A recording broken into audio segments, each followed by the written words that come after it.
नाजरीन, आज से तकरीबन 3000 साल कबल मिस्र पर एक जालिम व जाबिर बादशाह फिरौन की हुकूमत थी, जो न सिर्फ एक जाबिर और सरकश बादशाह था, बल्कि उसने खुदाई का दावा भी कर रखा था और खुदाए हकीकी को ललकारने की जुर्रत की थी। फिरौन निहायत बदकिरदार और जालिम शख्स था। फिरौन ने अपनी रियाया को हुक्म दिया था कि वो उसके आगे सजदा करें, और जो कोई भी उसे सजदा करने से इनकार करता वो उस पर जुल्म के पहाड़ तोड़ देता, यहाँ तक कि उसे कत्ल करवा देता। उस जमाने में अल्लाह ने अपने सच्चे पैगंबर हजरत मूसा अलैहिस्सलाम को मबऊस किया, जिन्होंने बनी इसराइल को अल्लाह की तरफ दावत दी और उन्हें झूठे खुदा की इबादत से बाज आने की हिदायत की। लिहाजा खुद फिरौन के महल में मौजूद एक खातून ने मूसा अलैहिस्सलाम के दीन को कबूल कर लिया और उस ला शरीक अल्लाह पर ईमान ले आई। इस खातून का नाम माशाता था, जो फिरौन के महल में खादिमा थीं। फिरौन ने उसे अपनी बेटी की खिदमत और कामकाज पर मामूर किया था। एक दिन वाकया है कि वो फिरौन की बेटी के बालों में कंघी कर रही थी, तो कंघी करते हुए उसके हाथ से इत्तेफाकन कंघी गिर पड़ी। वो उठाने लगी तो उसकी जुबान से बेसाख्ता बिस्मिल्लाह निकल गया। उस पर शहजादी ने कहा कि तूने आज अजीब कलमा बोला, रब तो मेरे बाप फिरौन ही है, तो फिर तुमने ये किसका नाम लिया है? उसने जवाब दिया, फिरौन रब नहीं, बल्कि रब वो अल्लाह है जो मुझे और तुझे और खुद फिरौन को रोजी देता है। शहजादी ने कहा, अच्छा, तो क्या तू मेरे बाप के सिवा किसी और को अपना रब मानती है? उसने जवाब दिया, हाँ, मेरा, तेरा और तेरे बाप सबका रब अल्लाह ही है। शहजादी ने इस बात की इत्तला अपने बाप को दे दी। वो निहायत ही गजबनाक हुआ और उसने उस बांदी को अपने दरबार में बुलाया। जब वो हाजिर हुई तो फिरौन ने पूछा, क्या तूने मेरे सिवा किसी और को अपना रब मान लिया है? खादिमा ने साफ कह दिया कि मैं तुम्हें खुदा नहीं मान सकती, मेरा और तेरा रब अल्लाह है जो बुलंदियों और बुजुर्गी वाला है। जवाब सुनकर फिरौन हैरान रह गया। उसे इतनी इस्तिकामत और जुर्रत भरे जवाब की उम्मीद न थी। फिर फिरौन ने सोचा कि इस औरत को ऐसी इबरतनाक सजा देनी चाहिए कि इस तरह की जुर्रत दोबारा किसी शख्स को ना हो। उसे मालूम था कि औरत अपने बच्चों से बेइंतहा मोहब्बत रखती है। लिहाजा फिरौन ने उस औरत के बच्चों को उस दरबार में लाने का हुक्म दिया। फिर फिरौन ने सिपाहियों को हुक्म दिया कि एक बड़ी देग में तेल खौलाया जाए। जब वो देग खौलने लगी तो फिरौन ने हुक्म दिया कि उस औरत के तमाम बच्चों को एक एक करके उस खौलते हुए तेल में डाल दिया जाए। फिरौन का हुक्म सुनते ही उस औरत की आंखों के सामने अंधेरा छा गया, मगर खादिमा ने निहायत ही सब्र और हिम्मत से काम लिया। सिपाहियों ने उस खातून के एक बच्चे को पकड़ा और उसे घसीटते हुए ले जाने लगे। वो बच्चा कभी पुकार कर अपनी माँ से मदद तलब करता, कभी सिपाहियों से रहम की भीख मांगता, कभी फिरौन की तरफ उम्मीद भरी निगाहों से देखता। सिपाही उसे धक्के देते और घसीटते हुए देग के करीब ले गए। खादिमा अपने बच्चे की तरफ मोहब्बत भरी नजरों से देख रही थी और उसे अलविदा कह रही थी। चंद लम्हों में उसके जिगर के टुकड़े बच्चे को खौलते हुए तेल में डाल दिया गया और कुछ ही लम्हों में इस मासूम की हड्डियां तेल के ऊपर तैरने लगीं।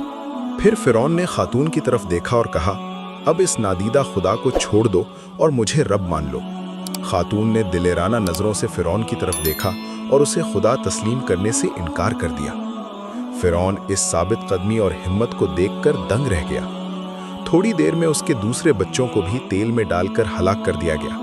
अब सिपाही उस खातून के सबसे छोटे बच्चे की तरफ बढ़े जो शीरख्वार और मासूम था।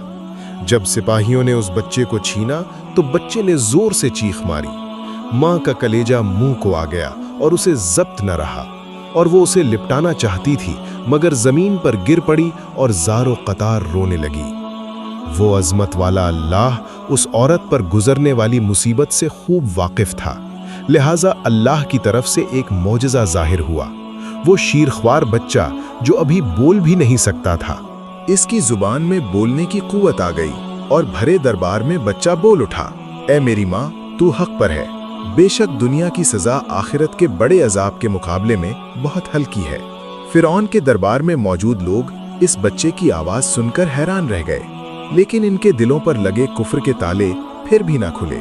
कुछ ही देर में इस बच्चे को भी देग में डाल दिया गया और ये बेखता मासूम मौत के आगोश में चला गया। अपने तमाम बच्चों को अपनी आंखों के सामने फिरौन के जुल्म की भेंट चढ़ते हुए देखने के बाद उस औरत का दिल फट रहा था। अगर वो चाहती तो अपने मासूम बच्चों को इस दर्दनाक मौत से बचा सकती थी।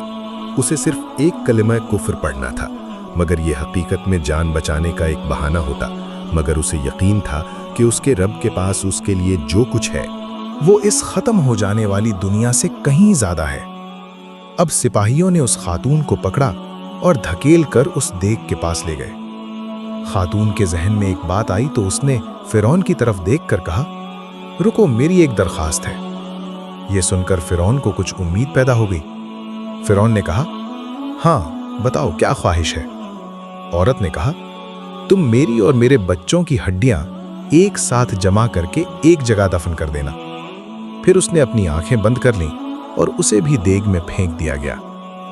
इस वाक़े के 2000 साल के बाद आखिरी नबी हज़रत मोहम्मद सल्लल्लाहु अलैहि वसल्लम इस दुनिया में तशरीफ़ लाए। आपको एक रात सफ़रे मेराज पर ले जाया गया। मेराज की रात जब नबी सल्लल्लाहु अलैहि वसल्लम बुराक पर सवार होकर बैतुल मुक़द्दस पहुँचे तो आपको मिस्र की तरफ से एक खुशबू आने लगी। हुजूर ने जिब्राइल से पूछा कि ए जिब्राइल, ये कितनी अच्छी खुशबू आ रही है, ये खुशबू कैसी है? जिब्राइल अमीन ने अर्ज़ की, या रसूल अल्लाह, फिरौन की एक बांदी थी जिसने ईमान की खातिर अपने और अपने बच्चों की जानों का सौदा किया था। उसके और उसके बच्चों की हड्डियों को यहाँ दफन किया गया था।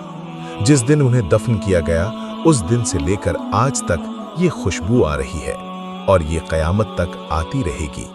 बेशक हम खुशकिस्मत हैं कि अल्लाह ने हमें ईमान की दौलत से नवाजा, जिस ईमान के लिए लोगों ने अपनी और अपनी औलादों की जानों के नजराने पेश कर दिए, जबकि हमें कितनी आसानी से ये दीन और ईमान मिल गया है। अगर वीडियो पसंद आई हो तो इसे लाइक कीजिएगा और अपने दोस्तों के साथ शेयर कीजिएगा, क्योंकि दीन की बात फैलाना सदका जारिया है। मजीद इस तरह की दिलचस्प वीडियोस देखने के लिए हमारे चैनल को जरूर सब्सक्राइब करें। जज़ाकल्लाह।